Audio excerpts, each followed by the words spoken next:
এবার ঘুমায় কি করব আমরা? সকালবেলা উঠা ফজরের নামাজ পড়ার পর ওয়াজআলনা নাহারা মাআশা, দিনকে করেছি তোমার জীবিকা অন্বেষণের জন্য।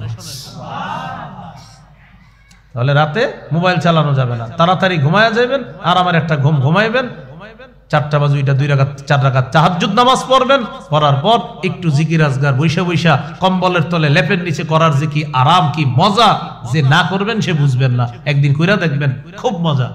আর রাতের বেলা যদি তাহাজ্জুদে দাঁড়ায়া যাইতে পারেন, সহিহুত তারগীবের 630 নম্বর হাদিসে আছে, রাজুলুন কামা ফি লাইলাতিন বারিদাতিন মিন ফিরাশিহি ওয়া লিহাফিহি ওয়া দিসারিহি, লেপ কম্বল ইত্যাদি ছেড়ে যদি কেউ ওযু করে নামাজের মধ্যে দাঁড়ায়া যায়, আল্লাহ খুশিতে তাকে দেখে হাসতে থাকে।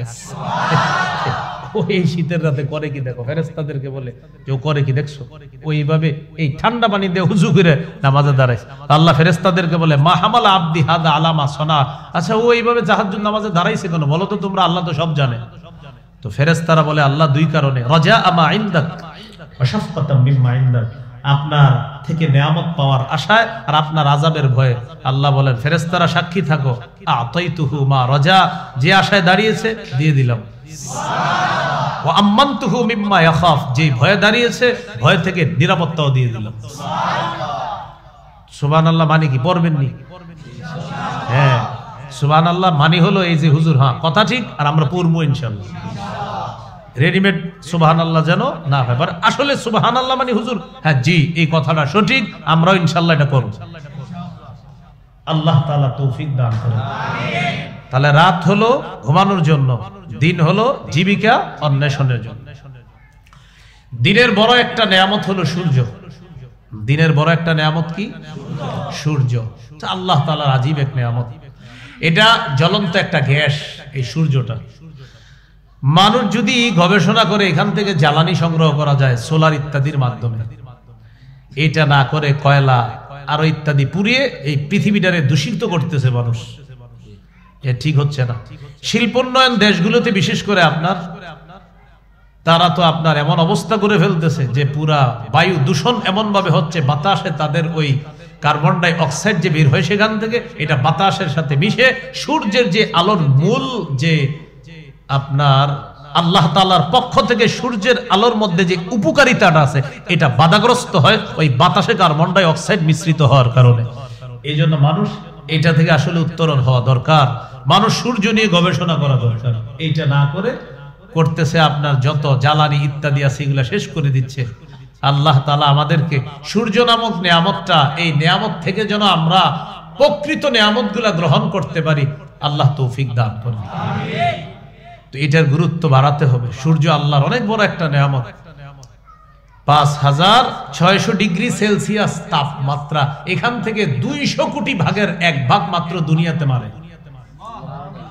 এতেই মাঝে মাঝে আমাদের কি অবস্থা হয়ে যায়। এই আলো আমাদের শক্তি সঞ্চয় করে। দিনের বেলা মানুষ কাজ করবে, তাই রব সূর্য নামক একটা নিয়ামত দিয়েছে যে আমার বান্দা কাজ করবে, ওর কষ্ট হবে, সূর্যের আলো দিয়ে তার শরীরে শক্তি সঞ্চয় করে দিয়েছে। আল্লাহ তাআলা শক্তি সঞ্চয় করে। তো এবার আল্লাহ বুঝায় এত বড় একটা নিয়ামত রাখলাম দিনের বেলা সূর্য, দিনের বেলা যে সূর্য নামক নিয়ামতটা রাখলাম, এই সূর্য নামক নিয়ামতটা এত বড় ভারী, পৃথিবী থেকে প্রায় 3 লক্ষ গুণেরও আরো বেশি পরিমাণ ওজনওয়ালা একটা সূর্য, 3 লক্ষেরও বেশি ওজনওয়ালা একটা সূর্য আমি আল্লাহ স্থাপন করলাম, যা তুমি এইভাবে দেখতে পাও। তো এত বড় সৃষ্টিটা তোমার এইভাবে দেখাই, তোমারে পুনরুত্থান করা আমার কাছে কেন ব্যাপার বলো?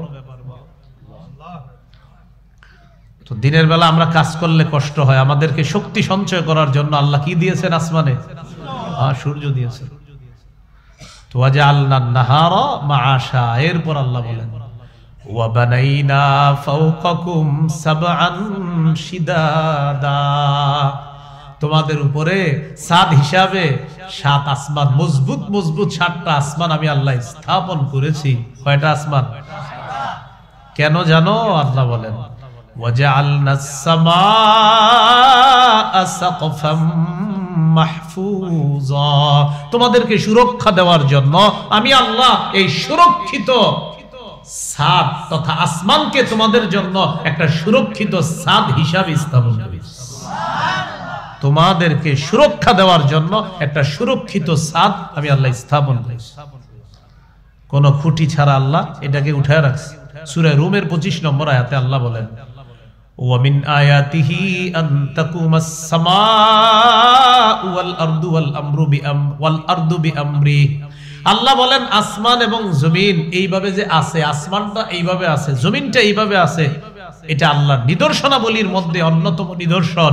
এটা কিভাবে আছে জানো? আমি আল্লাহর হুকুমে, খুঁটি ছাড়া আসমান দাঁড়িয়ে আছে, আমি আল্লাহর হুকুমে ওই পাহাড়ের মাধ্যমে এই ভাসমান পানির উপরে এই জমিনটা স্থির হয়ে আছে। তাহলে বলেন তো, খুঁটি ছাড়া আসমান এটা আল্লাহর কি নিদর্শন? এভাবে রাখছে কে? আল্লাহ। তো বানাইনা ফাওকাকুম সাবআন শিদাদা। এরপরে আল্লাহ বলেন ওয়াজআলনা সিরাজাও ওয়াখাজা। আর এই আসমানের মধ্যে আমি কিরণময় প্রদীপ স্থাপন করেছি। ওই সূর্যের কথা আবার বলতেছে, কিরণময় প্রদীপ আমি আল্লাহ স্থাপন করে দিয়েছি এই আসমানের মধ্যে। এরপরে আল্লাহ বলেন ওয়ানজালনা মিনাল মু'সিরাতি মাআন সাজ্জাজা। আমি পানি ভর্তি মেঘমালা থেকে, আমি পানি ভর্তি মেঘমালা থেকে প্রচুর পানি, বাড়ি, বৃষ্টি দুনিয়াতে বর্ষণ করি। আমি পানি ভর্তি মেঘমালা থেকে প্রচুর পানি, প্রচুর বাড়ি, প্রচুর বৃষ্টি আমি আল্লাহ দুনিয়াতে নাজিল করি। কেন? লিনুখরিজা বিহি হাব্বাও ওয়া নাবাতা। যেন এটার মাধ্যমে উদ্ভিদ এবং শস্য আমি আল্লাহ বের করতে পারি। এখন আল্লাহ বুঝায়, পানি দিলাম আমি আল্লাহ, চাষাবাদ করলা, করার পর তুমি একটা ছোট্ট দানা লাগাইলা, দানা লাগানোর পর একটা দানা, এই এক দানা থেকে 7টা শীষ, 7 শীষ উৎপন্ন করার পর এক দানা থেকে গাছ উঠাইলাম, এখান থেকে 7টা শীষ বের করলাম, এক একটার মধ্যে 100 করে দানা আমি আল্লাহ দিয়ে দিলাম। লাগাইছি কয়টা? তো এখন একটু এইভাবে মাটিতে খুইলা দেখেন তো, লাগানোর পরে তাকায় থাকবেন, হ্যাঁ খুইলা না উঠবে না, মাটিটা এইভাবে দিয়ে রাখবেন, কিছুদিন পরে উঠে যাবে। তো আল্লাহ বলেন এই যে এটা দিলা, এই যে আমি উঠাইলাম, এই যে পানির মাধ্যমে এটার প্রাণ সঞ্চার করলাম, তোমারও মরার পর আমি আল্লাহ আবার পুনরুত্থান করব। তুমি একটু খুইলা দেখো, এটা আল্লাহ দেখতেছি, তো ওঠে না, না ওঠে না, তো বুঝো না, তুমি চাইলে হবে না, আমি চাইলে হবে না। এক দানা আমরা লাগাইলাম, আসমানের পানি আল্লাহ দিলেন, তো আল্লাহ বলেন আমি আবার এগুলার প্রাণ ফিরিয়ে দিই, আমি আল্লাহ দুনিয়াকে সজীব করি পানি দ্বারা, মৃত জমিনকে আবার জিন্দা করি। তো মৃত জমিনকে যদি আমি আল্লাহ আবার জিন্দা করতে পারি, তোমার মৃত্যুর পর আবার তোমাকে জিন্দা করব। ওয়াজান্নাতিন আলফাফা। এবং ঘন পাতা ভর্তি বাগান দান করেছি, ঘন পাতা বিশিষ্ট বাগান আমি আল্লাহ দান করেছি। ফুলের বাগান, ফলের বাগান আমি আল্লাহ উৎপন্ন করি ওই পানির মাধ্যমে। কি উৎপন্ন করি? শস্য, উদ্ভিদ, ঘন পাতা বিশিষ্ট ফলের বাগান, ফুলের বাগান, ওই পানি ভর্তি মেঘমালার বৃষ্টি দিয়ে আমি আল্লাহ এটাকে উৎপন্ন করি। এইগুলো 16 নম্বর আয়াত পর্যন্ত। মানে আল্লাহ যে কিভাবে আবার কি করে, যে এটার মাধ্যমে এটা করি, এটার মাধ্যমে এটা সৃষ্টি করি, এটার মাধ্যমে এটা করি, এগুলো আল্লাহ তাআলা বুঝাইলেন। তোমার মৃত্যুর পর আবার তোমাকে আমি পুনরুত্থান করব, এটা আল্লাহ তাআলা অনেকগুলা নিদর্শনের মাধ্যমে আমাদেরকে বুঝিয়ে দিলেন। 17 থেকে 20 নম্বর আয়াতে এবার আল্লাহ বলেন, শোনো বান্দারা, কিয়ামত কিন্তু হয়েই যাবে। কি বলতেছে? কিয়ামত হয়ে যাবে। কিয়ামতটা যেদিন হবে সেদিন কঠিন মুহূর্ত হবে সেদিন। আল্লাহ বলেন ইন্না ইয়াউমাল ফাসলি কানা মিকাতা। বিচার দিবস সুনির্ধারিত, ফয়সালার দিবস সুনির্ধারিত, মীমাংসার দিবস সুনির্ধারিত। বলেন বিচার দিবস সুনির্ধারিত। সূরা হুদের 114 নম্বর আয়াতে আল্লাহ বলেন, 104 নম্বর আয়াতে আল্লাহ বলেন ওয়া মা নুআখিরুহু ইল্লা লিআজালিম মা'দুদ। কিয়ামতের বিষয়টা আমি আল্লাহ মুলতবি করে রেখেছি কিছু কালের জন্য। মুলতবি, মুলতবি কারে বলে? মানে স্থগিত কারে বলে? মানে জিনিসটা হবে, আটকায় রাখছি। এর মানে কিয়ামতের বিষয়টা আল্লাহ বুঝাইতে চায় ঘোষণা হয়ে গেল, কিন্তু শুধু আটকায় রাখছি, হুকুম করব ঘটে যাবে, মুলতবি করে রাখছি। স্থগিত করে রাখছে। তো স্থগিত কারে কয়? মানে একটা জিনিস হওয়ার স্থগিত করছে আল্লাহ। তো আল্লাহ বলেন স্থগিত মানে এটা রেডি, খালি হুকুম করব হয়ে যাবে। ওয়া মা নুআখিরুহু ইল্লা লিআজালিন মা'দুদ। তো আল্লাহ বলেন ইয়াউমা ইয়াতি লা তাকাল্লামু নাফসুন ইল্লা বিইজনি, কেউ সেদিন আল্লাহর হুকুম ছাড়া কথা বলবে না। ফামিনহুম শাকিয়্যু ওয়া সাঈদ, আল্লাহ তাআলা বলেন ওই বিচারের দিবসে, মীমাংসার দিবসে, সেদিন মীমাংসা হওয়ার পর দুইটা দল হবে। মানুষের মধ্যে একটা দল হবে হতভাগা, আর একটা দল হবে সৌভাগ্যবান। ফাআম্মাল্লাযীনা শাকু ফাফিন্নার, যারা হতভাগা তাদের ঠিকানা জাহান্নাম। ওয়া আম্মাল্লাযীনা সুঈদু ফাফিল জান্নাহ, আর যারা সৌভাগ্যবান তারা চিরস্থায়ী জান্নাতের মেহমান। যারা হতভাগা ফিন্নার, তারা জাহান্নামে থাকবে, যারা সৌভাগ্যবান তারা জান্নাতে থাকবে। তাহলে আসেন কি বলতেছে দেখেন, ইন্না ইয়াউমাল ফাসলি কানা মিকাতা, বিচারের দিবসটা সুনির্ধারিত। এবার বিভীষিকাটা কি হবে দেখেন, ইয়াউমা ইউনফাখু ফিস সূর ফাতাতুনা আফওয়াজা, সেদিন সিংহায় ফু দেওয়া হবে, তোমরা দলে দলে উপস্থিত হবা। সিংহায় ফু দেওয়া হবে, তোমরা দলে দলে উপস্থিত হবা। ওয়া ফুতিহাতিস সামাউ ফাকানাত আবওয়াবা, আসমান খুলে দেওয়া হবে। আসমান খুলে দেওয়ার পর অনেকগুলা দরজা বিশিষ্ট হবে আসমান, ওই দরজা দিয়ে ফেরেশতাদেরকে নামিয়ে আনা হবে। আসমান খুলে দেওয়া হবে, আর ওই খোলা আসমান অনেকগুলা দরজা হবে, এটা দিয়ে কাদেরকে নামিয়ে আনা হবে? সূরা ফুরকানে আছে, আরো সুন্দর করে আছে, ইয়াউমা তাশাক্কাকুস সামাউ বিল গামাম ওয়া নুজিলাল মালাইকাতু তানজিলা, সেদিন আসমান ফেটে যাবে আল্লাহর তাজাল্লি সহ। ওয়া নুজিলাল মালাইকাতু তানজিলা, ফেরেশতাদেরকে নামিয়ে আনা হবে, ওই ফাটা দিয়ে নামিয়ে আনা হবে। তাহলে আসমান ওয়ালারা নেমে গেল, বাস আসমানে কেউ নাই, ধ্বংস আসমান। রয়ে গেল জমিনের উপরের পাহাড়গুলা।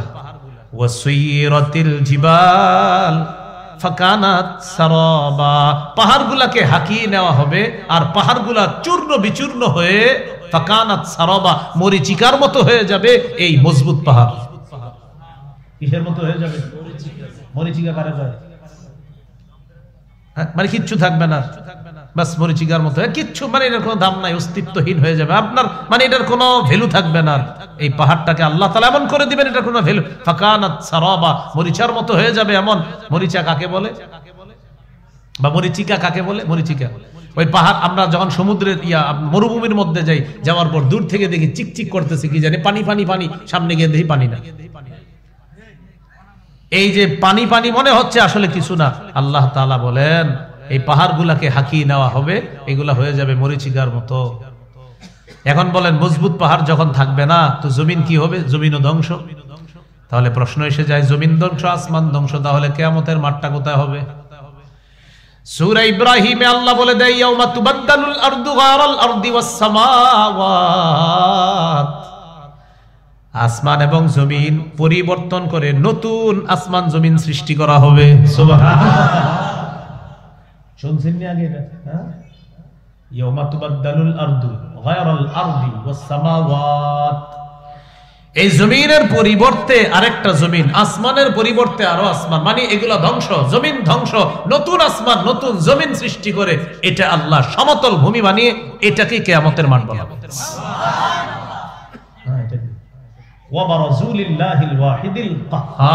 মানুষ দলে দলে ছুটে আসবে, বারাজু, তারা আসবে লিল্লাহিল ওয়াহিদিল কাহ্হার, মহা প্রতাপশালী ক্ষমতাধর এক আল্লাহর সামনে মানুষগুলো উপস্থিত হলো।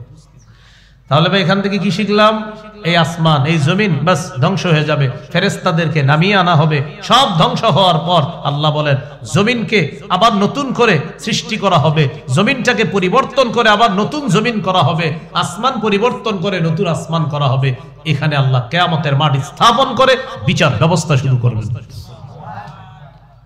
তো ফুতিহাতিস সামাউ ফাকানাত আবওয়াবা ওয়া সুয়িরাত সারাবা, এই হলো 20 নম্বর আয়াত।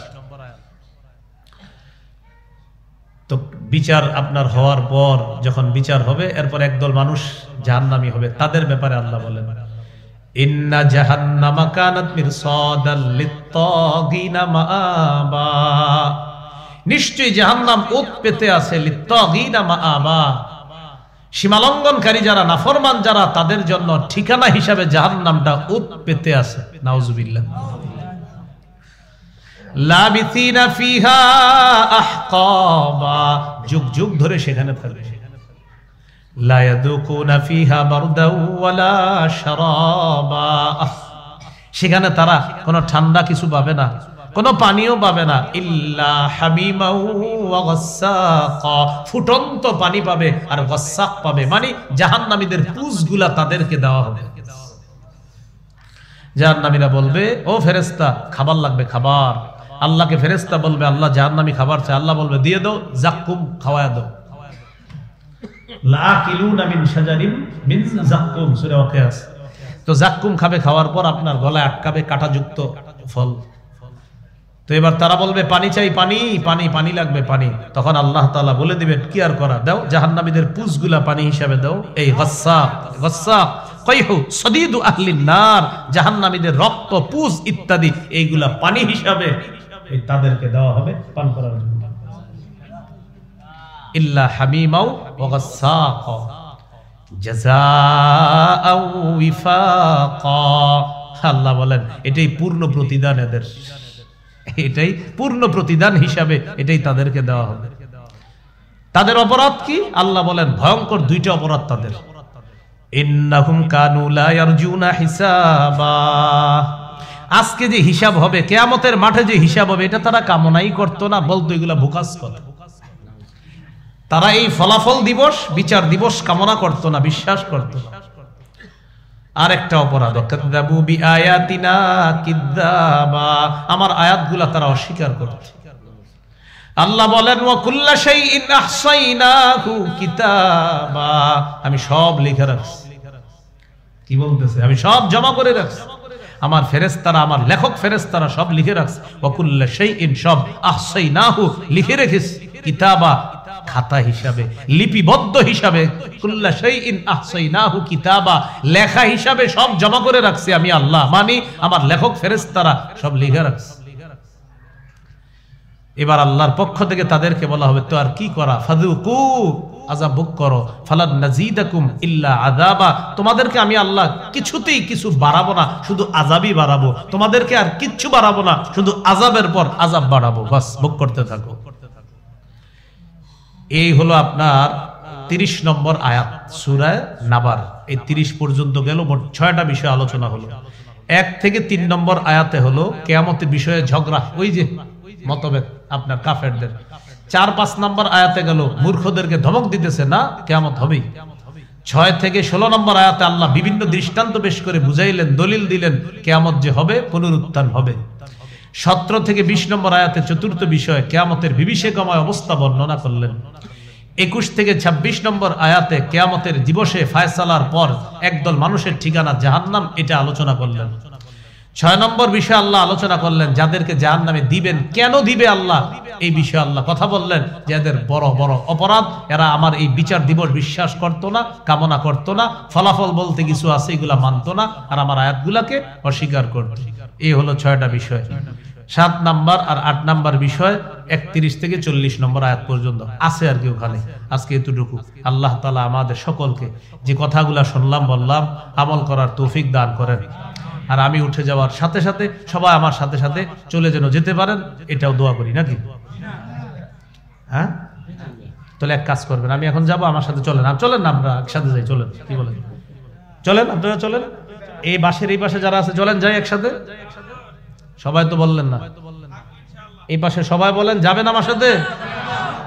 আপনারা এবার সবাই মিলে বলেন থাকবেন তো?